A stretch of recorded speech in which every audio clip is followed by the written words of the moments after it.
pleased to welcome Srushti Kamat, who graduated from the SOJC in 2018. She is a documentary filmmaker, interactive storyteller, and was born in Mumbai, India, raised in Singapore, and was a part of many really great projects that we did here at University of Oregon. She co-led our trip to Sri Lanka, and then also was really the lead on our trip to Vietnam. So Srushti, welcome. I want to start by just kind of asking you to kind of give a sense of like what your transition from college into work was. So when I graduated, I started working for a company named Blue Chalk Media up in Portland, Oregon. And I was producing a film on education in Oregon. And I remember like wondering how it was possible I could be making money for the same thing that I loved doing in college. Just because it was surreal to have that transition happen, you know. But the truth is that like I had begun my process way back in sophomore year, if that makes sense. And, you know, in terms of reaching out to people, asking questions, you know, networking, getting to know filmmakers in the field. So outside of Blue Chalk, I was talking to several people and sort of trying to like figure out the right and best fit for me at the time. But is your question regarding like the sort of school to work transition? Yeah. How did you get there? How did I get there as a student, as a person, as an employee? So this is funny. I interviewed for the Snowden Internship, which is a really famous internship / like placement program in the SOJC, and I didn't get it. And I remember getting a call that I didn't get it, but the woman interviewing me, Natalie Taylor, worked at Blue Chalk, and she liked some of the things that I'd said. And so she was like, she didn't get the Snowden internship. She's not the right fit for this specific internship, but we'd love to just talk to her. So can you give her my email and reach out? And that was like the first time that I actually formed a connection. So it's funny how like a failure can lead to something that changes your life, which is like I got a call about not getting something and got something that was beneficial in the long run for me, right? So that's when the relationship started. I went up to Portland, met up with, you know, some of the leadership, and then interned there the summer of my junior year while I was at OPB in Portland, and then kept conversations going, just kept the relationship alive as a company and a student, asking questions and, you know, just taking initiative. And then I think it was also luck, right? Like everything worked out at the right time, but it was always keeping my options open and making sure that I'm, you know, reaching out to other folks. I went on the New York trip as well. I try to get every experience I could from the SOJC. I was like, hey, listen, like I'm an international student. I need to make sure that everything is covered and that I feel like, you know, I've taken opportunity, because it's an opportunity. College is an opportunity. So how many opportunities you're gonna try to like, you know, get? And so I was out there. I was doing my thing. Yeah. Yeah. Now you've always had an interest in social justice. Where does that come from, and how does that inform your work? See, I want to say some cool story, like it comes from this book that I read, but it just comes from my life. I didn't have a choice. Like I was 5 when we moved from Mumbai to Singapore, and it was the first time I experienced what it meant to be different and to be othered. It was my life. Like I understood that experience of difference. There was no moment that I got interested in social justice, but there was a moment that I learned the vocabulary for social justice. And that came from college education. That came from my job at the LGBT Education Center. That came from, you know, conversations with friends, or like a history class, because I was a double major in history. Those are the times that I understood that you can actually have vocabulary to put to the experiences and then lead it back to something critical and use it to inform and educate other people.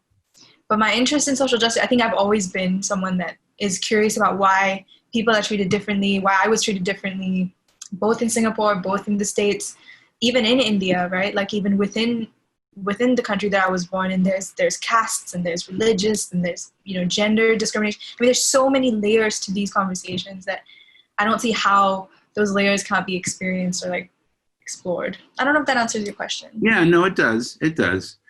Tell me about this Majesty, is it? This tell me about that. Tell us about that. Sure. So Majesty was, man, I feel like I'm reliving everything. It's been so long that I've thought about this, but it was just a chance meeting with Yasi Milani, who was she was the executive director, or like I think she's just running the Women of Color Coalition. And I think I just brought up to her how frustrated I was that women of color in a predominantly white institution just didn't have a space to sort of talk about their experiences, and how so many of us had similar experiences, but no one was sort of sharing that collective experience together, right? And so she threw it out and she was like, what if I bring the stories and you bring your experience as a producer and making videos? And I was like, yeah, let's do it. And so we set up the first shoot and literally took it from there. And we tried this thing where we did engagement first strategy. So instead of starting a website, or having like a microsite or anything, we just went straight to Facebook and Instagram. So we got 400 likes before we had any sort of editorial space. You know what I mean? So we just garnered that on like people's curiosity to know what the woman of color experience at a institution like the U of O was. So that was an interesting journey, because every other project you'd always make the project and then market it. This time we were sort of like finding the engagement first and then catering to that audience. You know what I mean? Mm-hmm. But it just came from like, quite frankly, what I think most spaces now are coming out of, which is like there's a need and that need is not being met, and that need is for a collective experience, and it's not just these isolating experiences, because going to the U of O was isolating for a lot of us, and to realize that you can reach across using technology and using media and using video specifically was a powerful thing. So yeah, that's how Majesty was started, and yeah, we just kind of took it from there. Yeah. One aspect we don't talk about often is the option of going to graduate school after graduating, and you're planning to do that. Tell me how that choice of pathway came to you and what you want to accomplish through that. Ooh. Okay, so I think I always knew that I liked academia. I liked looking at research papers. I liked looking at research because I think the one world where you can find fascinating information that nobody knows is academia.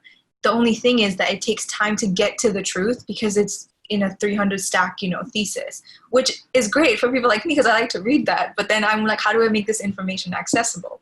So I've always thought about that. I've always thought, how can I make this thesis about music theory tying into like social justice, like a 5-minute video for more people to understand and know? So that side of my brain has always been active, even in college. So I just was in tune with the fact that like, okay, there's a part of me that is interested in this. But it was actually in 2018, I got this fellowship, a human rights fellowship through the U of O, but it's through the Honors College, to go to Oxford, University of Oxford, to do this like human rights workshop seminar. And when I went there, I met this man named Nabil Hamdi, who's an architect, and he's also a professor at MIT. And he had done this thing where he would like go out and, design spaces for refugee kids in the UN, and then go back and teach at MIT for a while, and then go back to practice. And I asked him, I said, how do you know whether you're into theory or you're into practice? Like, how do you make that decision? And he said, you don't, because you just go where the opportunity takes you. So always keep your options open and go where the opportunity takes you, because the world is changing so quickly. And gosh, don't we know that this year, right? So what I did was I just kept my options open. And after working for a year, I realized I do want to go back to grad school. I do want to open up more doors. And I want to go to a school that's doing exactly what I'm doing, and that will open up more doors for me. And that also gives me like a free, like full tuition and a stipend, because these are real things for different income students. So MIT was it. And it wasn't like that straightforward. I spent a lot of time emailing my professors, Ed being one of them, thank you, Ed. Just being like, please write me recommendation letters. I rewrote my thesis. I went through like 7 drafts of essays and bugged every friend I could think of to read it 900 times. And, it wasn't straightforward, but it was a long process. I started it in junior year of college. It was always long-term thinking, right? So yeah, I don't know if that answers your question. I think the biggest exception is Yeah, I think I've had a lot of friends who like just wake up one day and you just apply to grad school. I'm like, no, no, no. You plan it way in advance. You think about it way in advance and then hope it comes true. Yeah.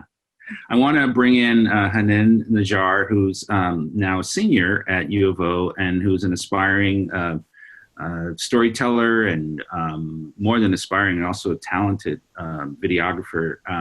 Hanan, say hello to Srushti. Hi. Hello. It's nice to meet you. It's nice to meet you too.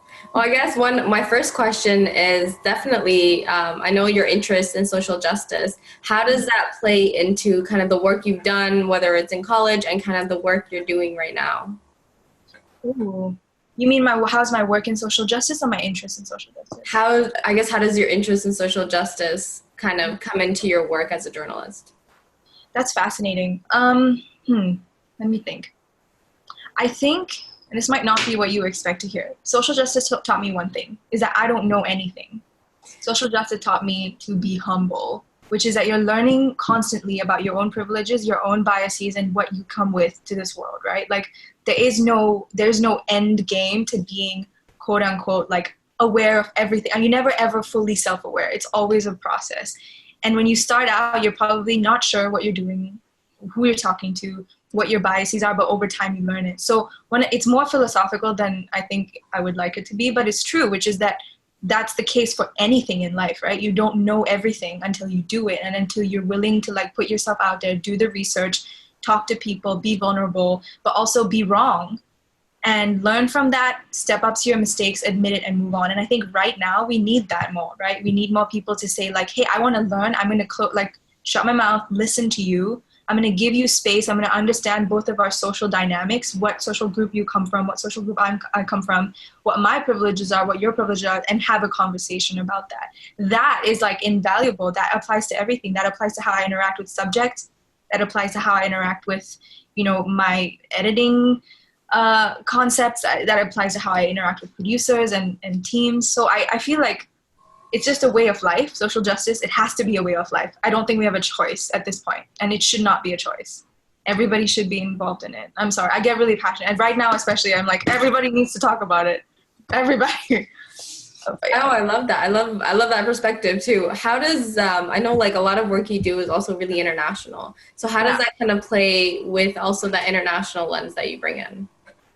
I mean, it's funny because I don't really think about it. Like, it's just my lens. Like I said, I didn't have a choice in the matter. Like, until I was 18, my parents were the ones moving me from country to country, school to school. And it's like, I didn't have a home. We were moving houses every 2 years, countries every 4. I don't have like a base. So for me, that international experience is my experience. I have nothing else. I have no point of reference.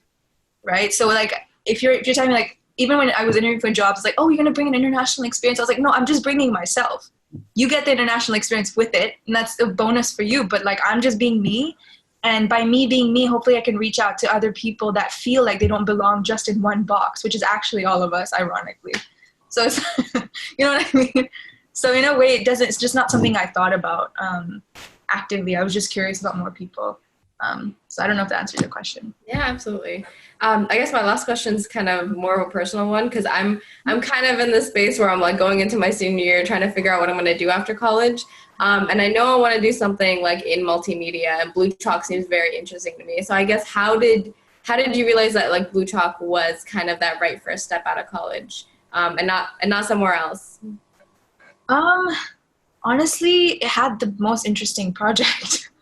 Like, that's just the truth. I mean, I was actually not even done with school when I started. I sort of moved up while I was writing my thesis and while I was taking history class. I mean, it was kind of crazy. But, the opportunity to make a documentary, like produce a documentary about public education in Oregon in 2018, like that doesn't come out of just anything. That, I went where the work took me. It's work. Like a lot of my friends moved to New York, and I was very tempted to move. I wanted to move to New York, and I was like, oh, I want to, live the Brooklyn life. But I didn't know what I would be doing, and I was so enticed by the work. And that purpose, it kept me going. That purpose is like, it trumped everything.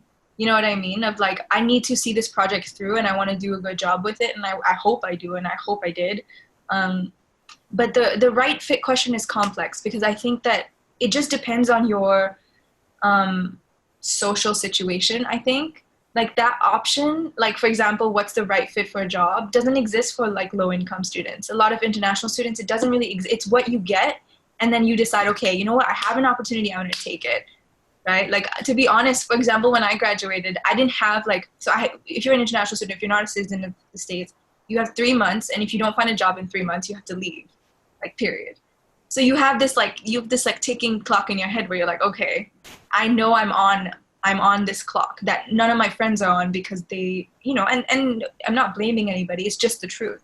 It's just about looking myself in the mirror and be like, okay, you have this thing and you need to overcome it. And if there's an opportunity in your hand and it's amazing and it's giving you responsibility and it's giving you trust, they trusted me.